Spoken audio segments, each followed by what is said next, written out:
Osman'ı. Lucas. Komutan Lucas. Gel.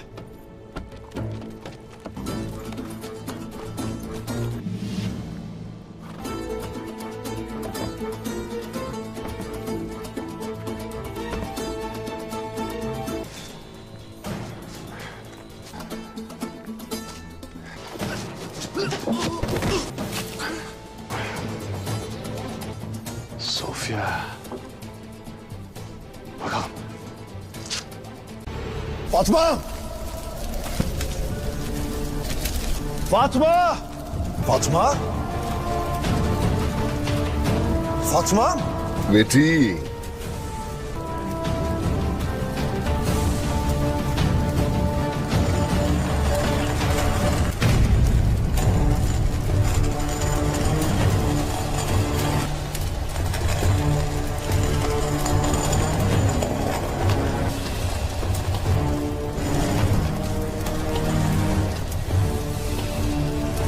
जुर्रत भी कैसे की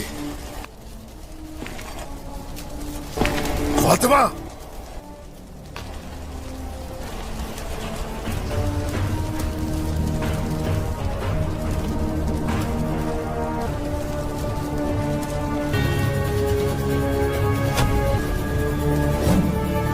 फातिमा बाबा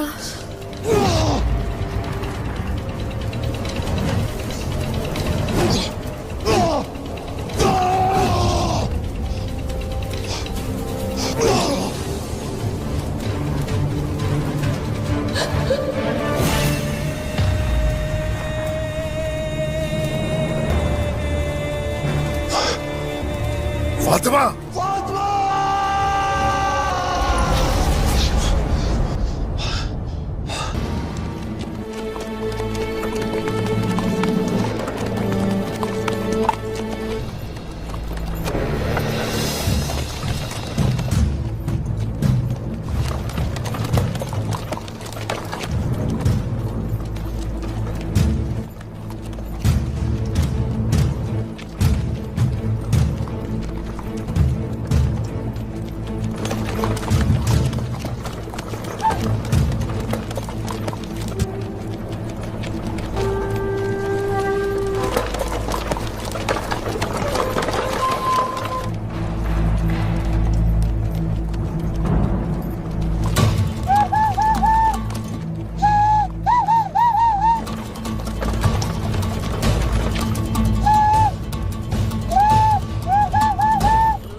Hayda.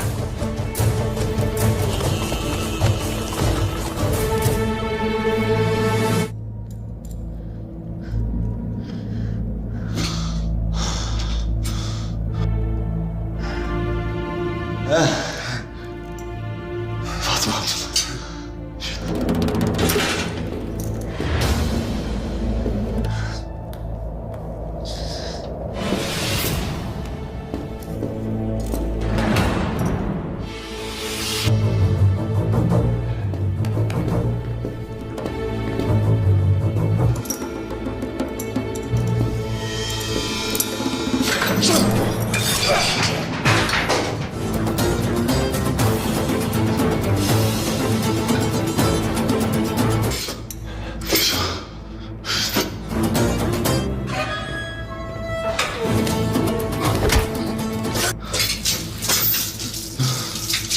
İlbay.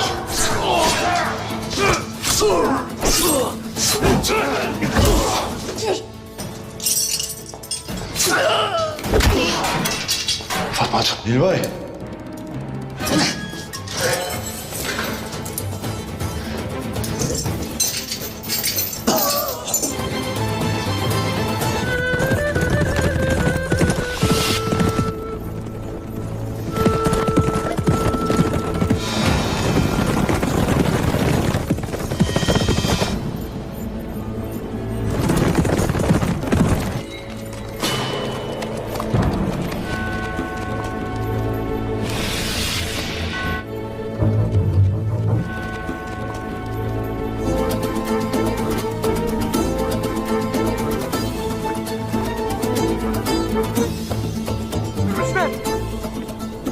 Haydi.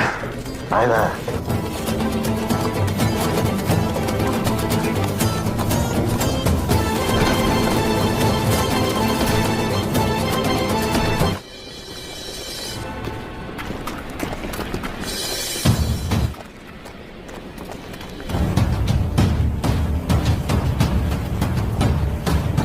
Fatma.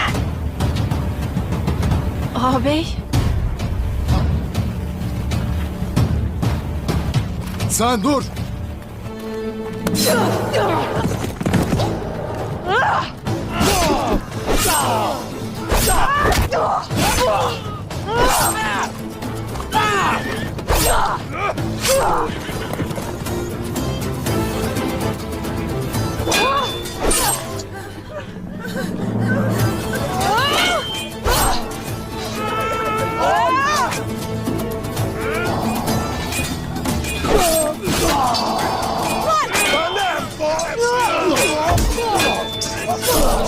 Osman. Bana! Bala.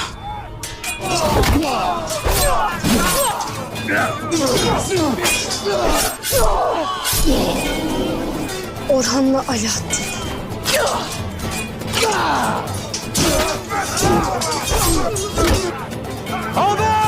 Alaaddin!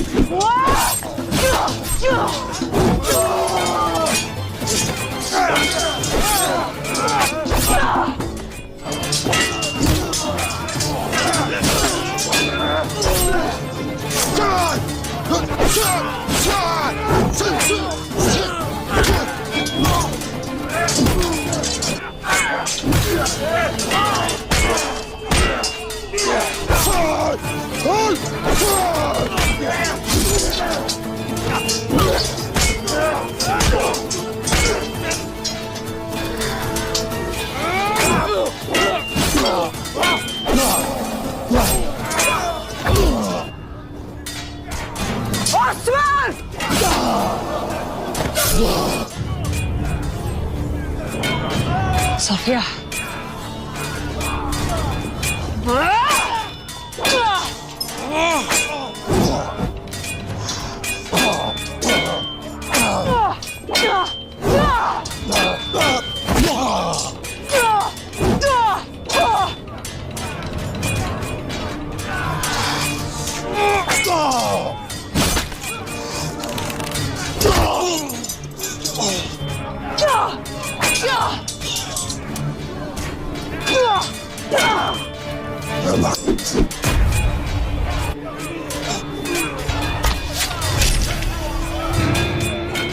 Osman!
Haydi.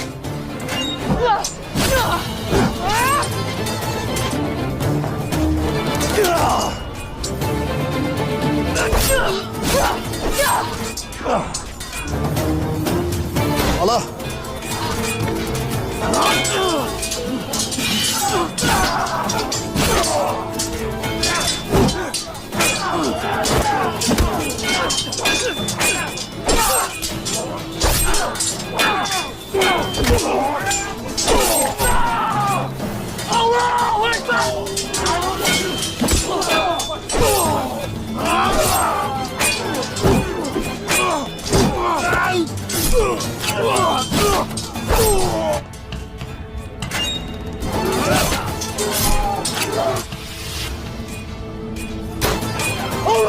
Akbar!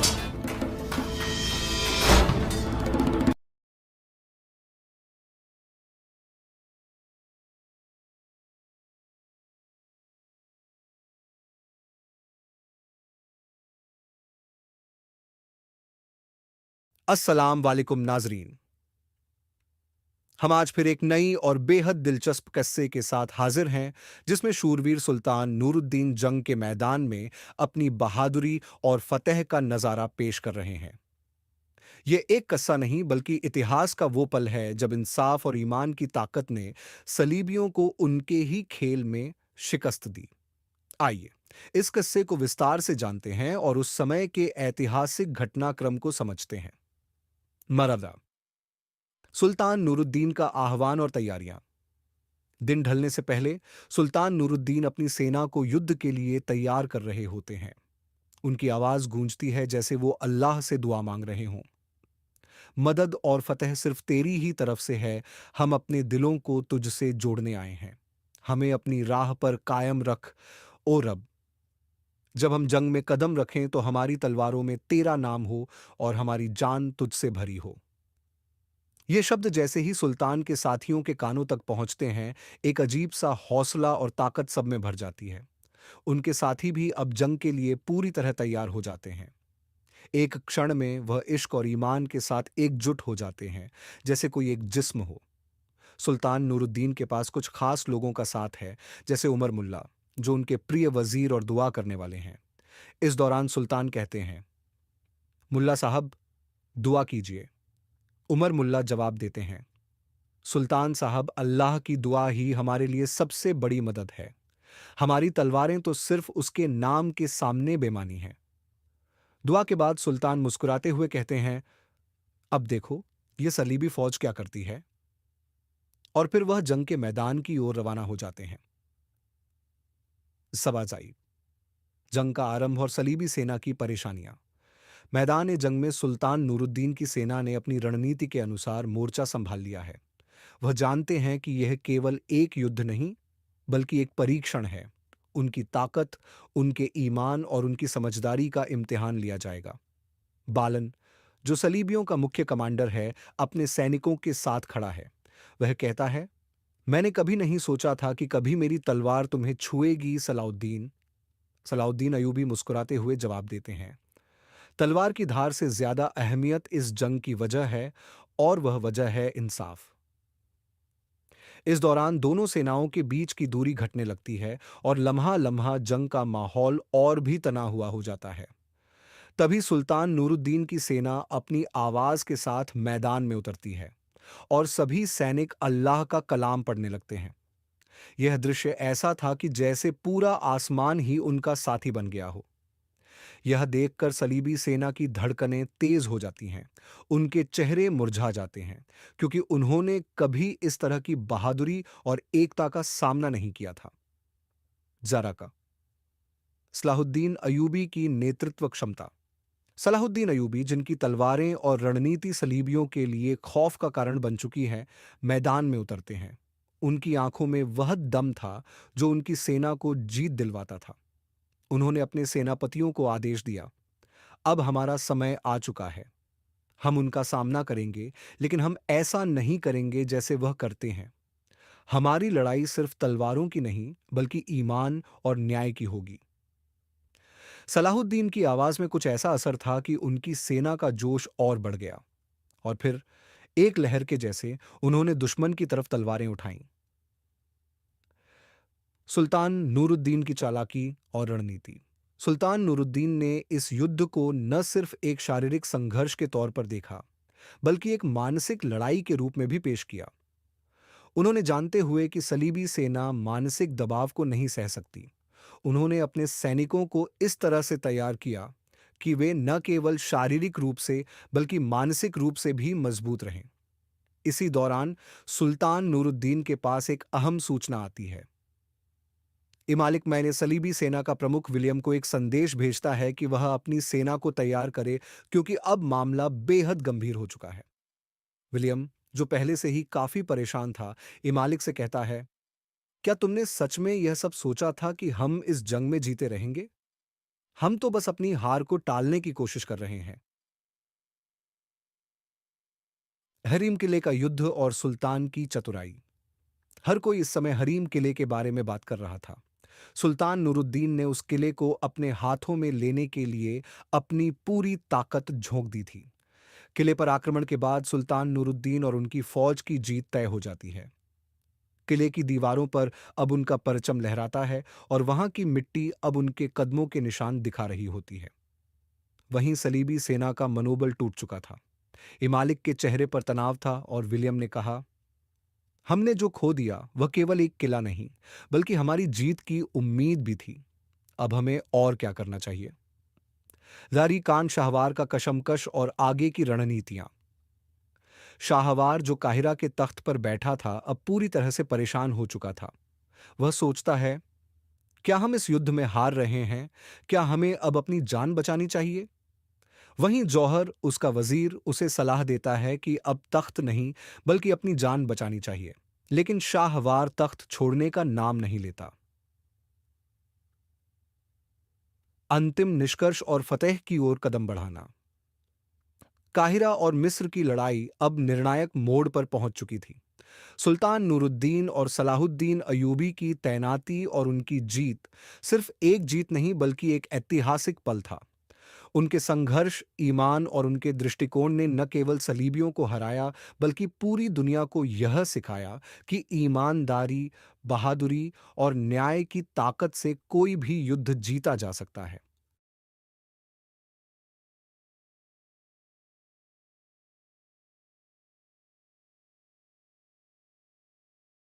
अस्सलाम वालेकुम नाजरीन।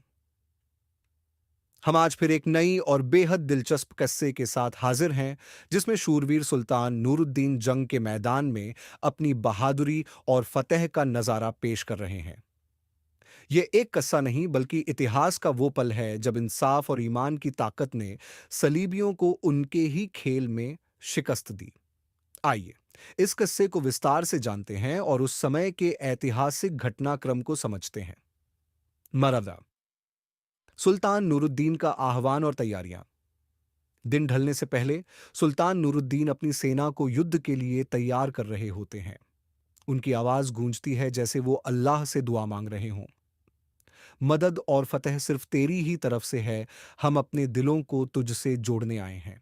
हमें अपनी राह पर कायम रख ओ रब।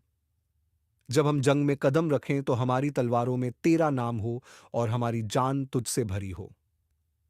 ये शब्द जैसे ही सुल्तान के साथियों के कानों तक पहुंचते हैं, एक अजीब सा हौसला और ताकत सब में भर जाती है।